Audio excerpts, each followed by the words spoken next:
Hello दोस्तों, मैं हूँ राजीव राजकुमार। मैं रेलवे में असिस्टेंट लोको पायलट के पोस्ट पे हूँ अभी। 2018 वाली जो वैकेंसी आई थी उसमें मैंने फॉर्म डाला था, मेरा उसमें सिलेक्शन हुआ। और कोविड की वजह से काफ़ी टाइम लग गया मेरा ज्वाइनिंग कराने में। तो 2021 में फाइनली मार्च में मेरा ज्वाइनिंग हुआ, 9 मार्च को। तो मैं इसके बारे में बेसिकली आप लोगों को बताऊँगा और कोई जानकारी मिलेगा कि कब से वैकेंसी आने वाला है रेलवे के बारे में कुछ भी, तो मैं आपको बताऊँगा।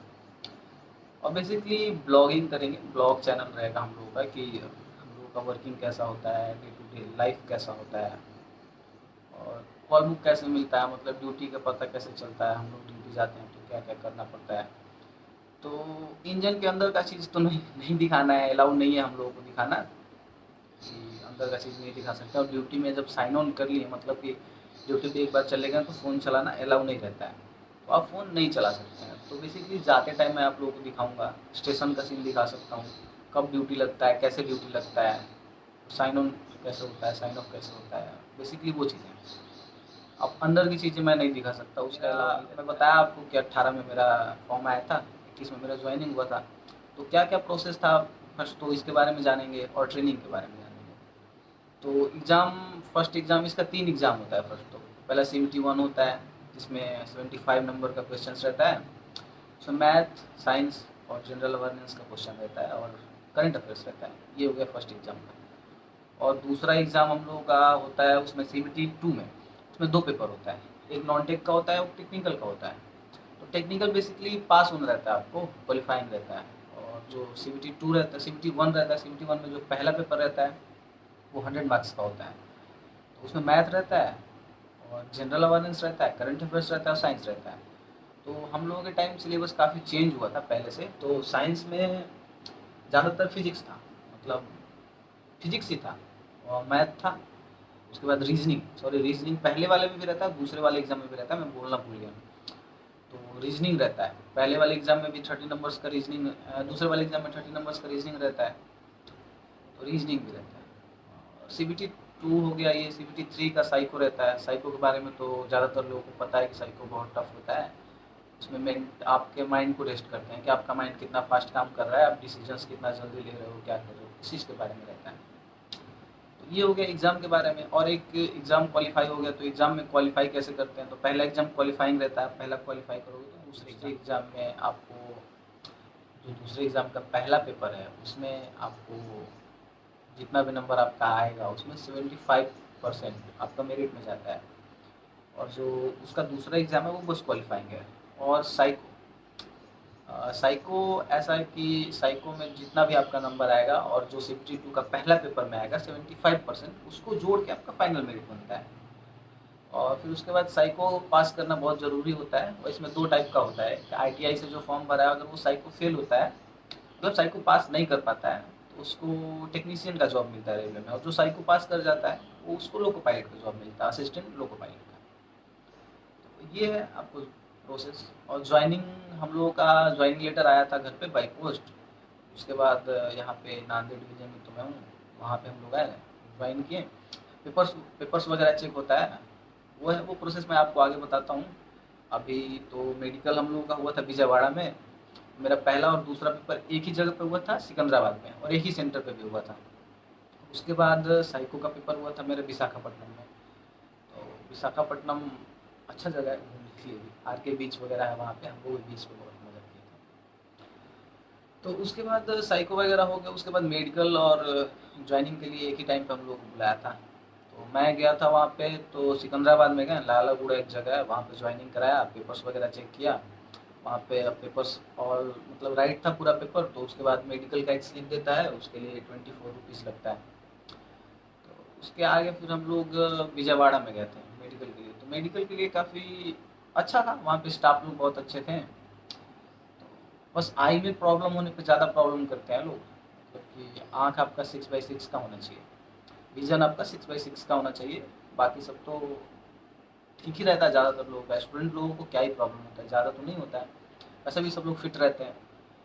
तो मेडिकल का तो हो गया। मेडिकल होने के बाद मैं घर पे चला गया, बोला कि, और जैसे ही हम ट्रेन में जा रहे थे, तो अभी ट्रेन में जा ही रहे थे तब तक उसका मेरिट लिस्ट आ गया। मेरिट लिस्ट में मेरा क्वालिफाइंग था। तो ट्रेन में जाते जाते, घर जाते जाते सबको खुशखबरी दिया मैं घर पे चलो फाइनल हो गया है, अब मेरिट वगैरह बनेगा, उसके बाद डिवीज़न पता चलेगा। उसके बाद फिर जब मेरिट बना, मेरिट बनने के काफ़ी दिन बाद आपका डिवीज़न अलॉट होता है। जोन तो आप सिलेक्ट करते हो पहले, सिकंदराबाद जोन मैंने सिलेक्ट किया था। उसके बाद डिवीज़न अलॉट होता है, तो हम लोग हिंदी बोलने वाले हैं, हिंदी वाले, तो महाराष्ट्र में नांदेड़ डिवीज़न है, वहाँ पे मेरा पोस्टिंग हुआ। क्योंकि ज़्यादातर हिंदी बोलने वालों को उधर दिया गया, लैंग्वेज प्रॉब्लम नहीं होना चाहिए। इसकी वजह से साउथ में तो तमिल तेलुगु चलता है, वो तो हम लोग को समझ में नहीं आएगा, तो इसके लिए हम लोग उधर गए। उसके बाद हम लोग का ज्वाइनिंग लेटर घर पे आया, उसके बाद हम लोग आए यहाँ पे, पेपर्स वगैरह चेक हुए। उसके बाद यहाँ से हम लोग को ट्रेनिंग पे भेज दिया गया। ट्रेनिंग बेसिकली ऐसे तो नॉर्मली 2 होता है कि स्कूल में पढ़ाया जाता है आपको स्कूल में। तो पहला होता है डीटीडीसी का।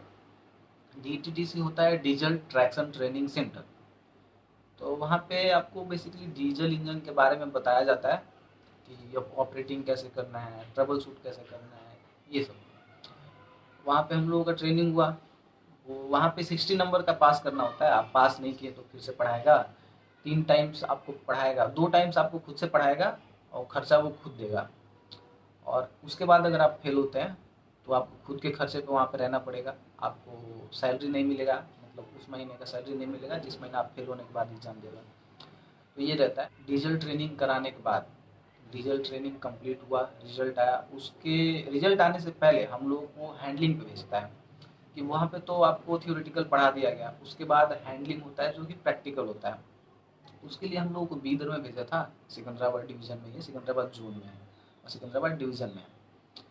सिकंदराबाद डिवीज़न में बीदर जगह है, वहाँ पे हम लोग को हैंडलिंग के लिए भेजा था। वहाँ पे सब प्रैक्टिकल होता है कि आपको ट्रेन में चलना है, कैसे चलना है, क्या क्या करना है, कोई ट्रबल आता है तो क्या करना है, ट्रबल शूट वगैरह, इंजन स्टार्ट करना है, चलाना है, उसका ट्रेनिंग होता है। तो जेडआरटीआई में ये ट्रेनिंग, सॉरी, बीदर में ये ट्रेनिंग हुआ हम लोगों का। और बीदर में ट्रेनिंग वहाँ से ख़त्म हुआ। वह बेसिकली उसको हैंडलिंग बोलते हैं। हैंडलिंग के बाद हम लोग फिर वापस आए यहाँ पे अपना डीटीडीसी गुंतकल में।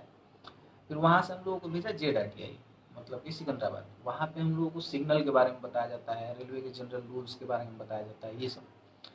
तो वहाँ पे भी 100 मार्क्स का होता है और वहाँ पे 100 मार्क्स का पेपर होता है।